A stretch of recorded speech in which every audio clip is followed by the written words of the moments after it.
everyone. Welcome to Bosco Campus Vision. I am Lakshmi V.S., Assistant Professor, Department of Commerce, Don Bosco College, Kottayam. This is the 17th lecture on the subject Income Tax Law and Practice 2. This lecture is based on capital gains, which is the second module in the subject Income Tax Law and Practice 2 for semester 3 students of BCom Tax Procedures and Practices. In previous lecture, we were discussing a problem on capital gain.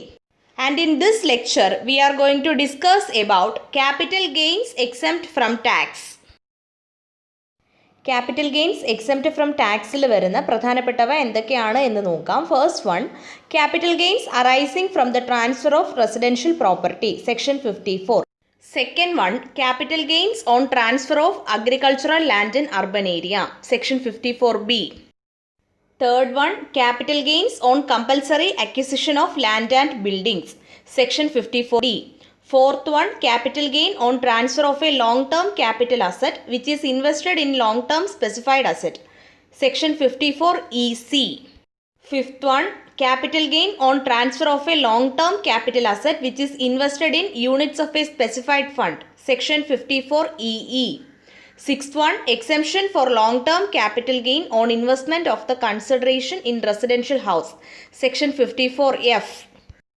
Seventh one, capital gains on shifting of industrial undertaking from urban area to non-urban area, section 54G. നമ്മൾ ഓരോ ഹെഡ്സും detailed ആയിട്ട് discuss ചെയ്യാൻ പോവുകയാണ്. First one, capital gains arising from the transfer of residential property, section 54.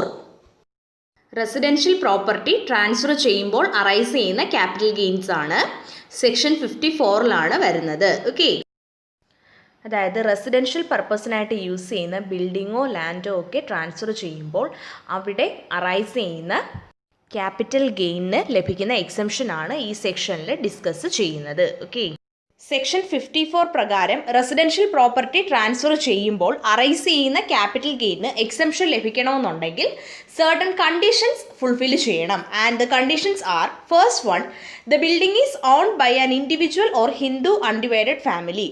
ഇൻഡിവിജ്വലോ Hindu undivided ഫാമിലിയോ ആയിരിക്കണം building on ചെയ്യുന്നത്. Then second one, such property was being used as a residential house. ഈ property residential house ആയിട്ട് use ചെയ്യുന്നതായിരിക്കണം. Okay, then third condition is the income of such house property is chargeable under the head income from house property.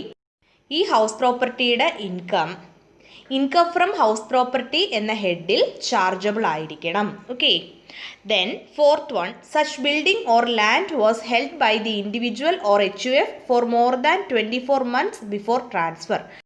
അതായത് ഈ ബിൽഡിങ്ങോ ലാൻഡോ ഇൻഡിവിജ്വലോ HUFO ട്രാൻസ്ഫറിന് മുൻപ് 24 months കൂടുതൽ held ചെയ്തിരിക്കണം. Okay, then the fifth one is the assessee has within A period of 1 year before or 2 years after the date on which transfer took place purchased A residential house, 2 houses with effect from previous year 2019-20 or constructed a residential house in India within a period of 3 years after the date of transfer.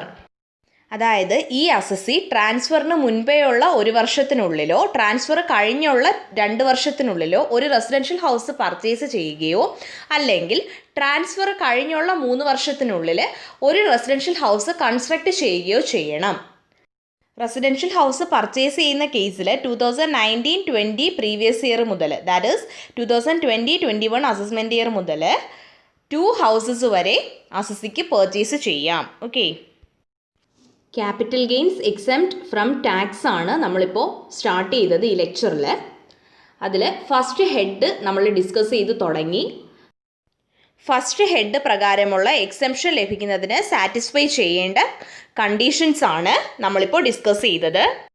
The balance of this topic will continue in the next lecture. Thank you.